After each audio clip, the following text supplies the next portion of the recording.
my formula of a square minus b square was, that is a square minus b square equal to a plus b into a minus b. Now see carefully, here we are having v plus u into v minus u. Here we are having v plus u into v minus u. So this can be written as 1 by 2a v square minus u square. This can be written like that. So 1 by 2a v square minus u square.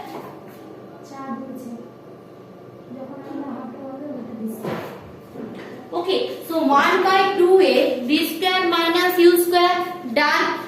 Now see what can be written. So from here, this is actually equal to what? Displacement is, so a is equal to 1 by 2a v square minus u square. So that is, if I do the cross multiplication, see, this can be written as 2as into v square minus u square. 2as equal to v square minus u square. So just if I rearrange all the terms, that can be written as u square is here with a negative sign, this side it will be coming. So 2as plus u square equal to v square. See, this equation has been proved. Clear? So this is the thing here. Only the difference is, in previous case we have utilized triangle plus rectangle, and in this equation we are directly using area of trapezium. We are directly using area of trapezium. Acha, this chapter also had few numerical problems. Now as I said, the numerical problem obviously in online class I will do, because otherwise not possible. If right now I will go for the numerical problem, you will have so many questions. So you can't do, without me you can't do that numerical problem, and in video mode if I am going for numerical problem, that will not very helpful. So I am clearly going for the theory part which will helpful for you, that is the laws of motion, means second chapter. So I am going for chapter 3, that is laws of motion. Don't be afraid of this, because this chapter is very easy, familiar with the first chapter. So, and like a story I am telling you, you listen, I think no confusion will be occur. Before proceeding to the deep of the chapter, laws of motion, see, the name suggested laws of motion means something related to movement. Clear? So what I know, suppose a ball is moving in the floor. So what I need to do? I need to hold the ball like that, means from outside I need to apply the force. Or suppose a train is moving very fast. So what can be done?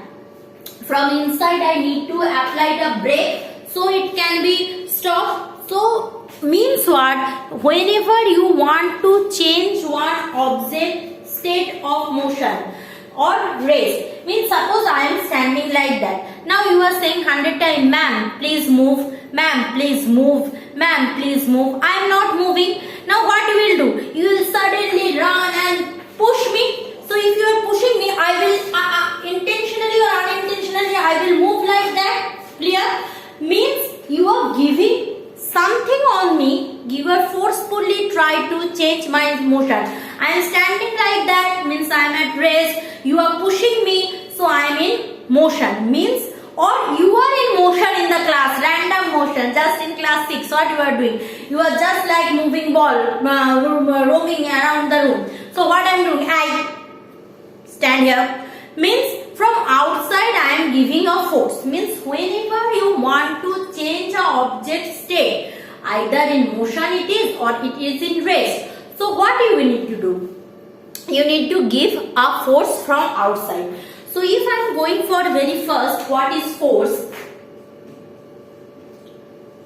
Force is something which can change the state of an object. Means it can change the state of rest or motion of a body. It can produce motion in the body. Means if you are in motion from outside, if I am applying enough force, you will in rest. Or if you are in rest, from outside if I am applying huge force, you will be in motion. Remember that in nature there are two types of force available. Force are two types. One is non-contact force. Okay, one is non-contact force, another is contact force. Okay, one is non-contact force, another is contact force. Clear? Now, what is non-contact force? Whenever you are giving force from outside and a physical contact needed, means suppose I am stopping you from your motion. So physically I am touching you. So that type of force is called contact force. And when to change a motion of an object, force given but no physical contact needed, that is called non-contact force. Like electrostatic force, means suppose right now you are keeping an iron ball in a electric field. Clear?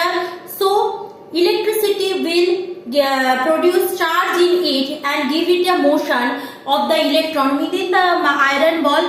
The electrons will be magnetized. Means what? There is no condition, you no need to touch each other. So this kind of forces falls under the category of non-contact force. So there are basically two types of force. One of a bunch is contact force, another is non-contact force.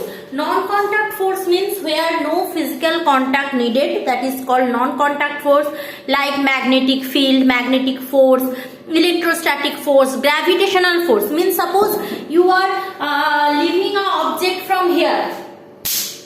The object is attracted by the force of gravity, but gravity is a person, gravity is pulling it. No, gravity is pulling but without touching the substance. But if I want to stop it, so physically I need to keep it from ground and keep it in front of you. So right now what I am giving it is contact force, and right now the gravity pulls this object by the help of non-contact force. So contact force definition, non-contact force definition in book given, just go through it, you will get the idea. Now examples are, contact force examples are, remember that the examples of contact force are frictional force, normal reaction force, force of tension exerted by string, force exerted by spring, force exerted by two bodies in collision. So these are the contact force. So and non-contact force are gravitational force, electrostatic force, magnetic force. These are the non-contact force. Clear? So there are the characteristics of contact force and non-contact force. So let's go for one after another. So what are the, I am first going for discussion for contact force, then I will go for the discussion for non-contact force.